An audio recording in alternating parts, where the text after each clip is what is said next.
The Colossal Collective is a pretty informal group, but we are all committed to kind of the same thing. We like building large scale, usually interactive, oftentimes installation-based artwork that is inspired from the natural world.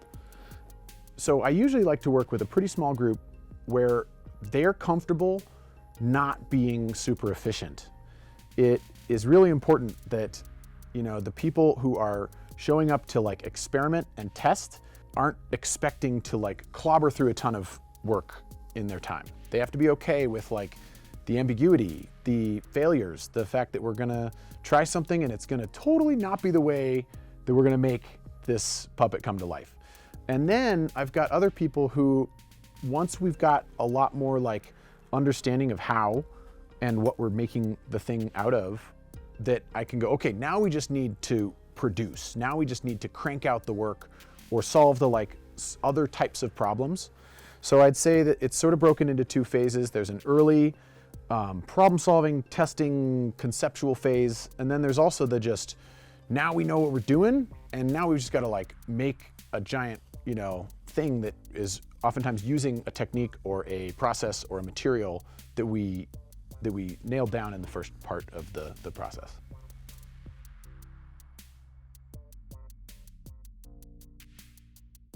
I think really the current form or way that I like to make art, I'd say that that really started in 2008 and maybe fully manifested in 2012 when I made my first piece of like large scale interactive art.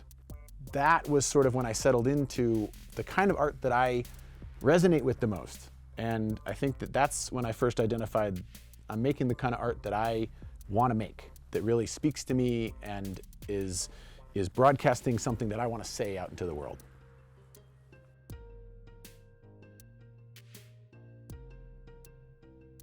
I start with sketching because there's very little delay between when I have an idea and when I can actually create it.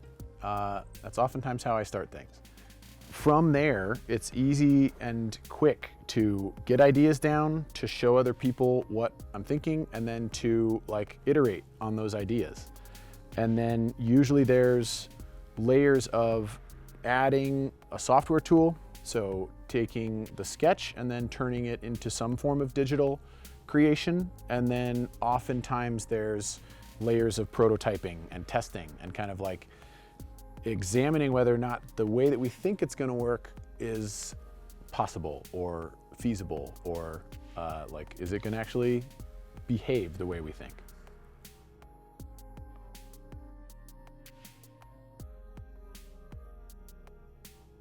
I've thought about this a lot, why we make large puppets. So the reason why large puppet creations is the mode that we're using is because I firmly believe that there's some magic in these unexpected encounters with a larger than life creation.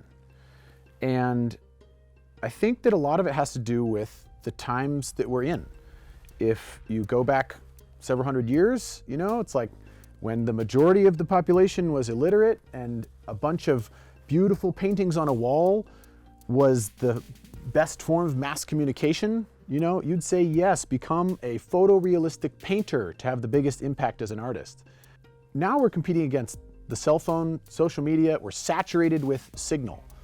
And I think that large scale puppetry, you can actually go up and touch and move around and become more familiar with in a sort of visceral way, it's an effective way of breaking through some of that noise.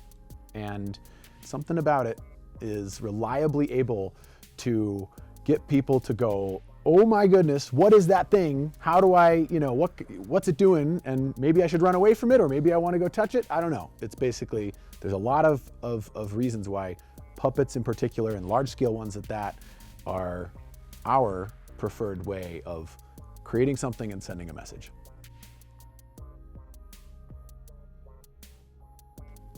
I think one thing that's changed during our residency at Jump is we are so much more like excited and eager to bring forward this concept that we've got. Whales are so meaning-filled creatures, and especially the sperm whale. They go deeper than any other mammal.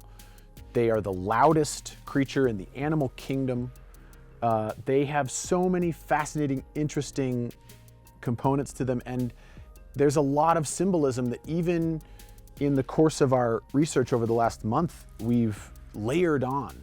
Every time we do a project, we start with like, well, we know this animal is cool, but then through the course of the project, we have to really dig into it and kind of get to know it on a deeper level and really, sort of not become experts, but certainly become like far better versed in understanding this creature.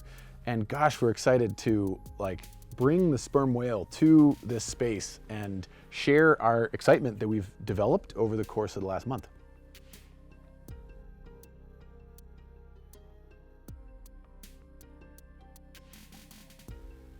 Jump is a lot of things to a lot of people. It serves as an opportunity for showcasing of lots of different things. I've been to Jump for so many different reasons, and that's one of the reasons why I love it.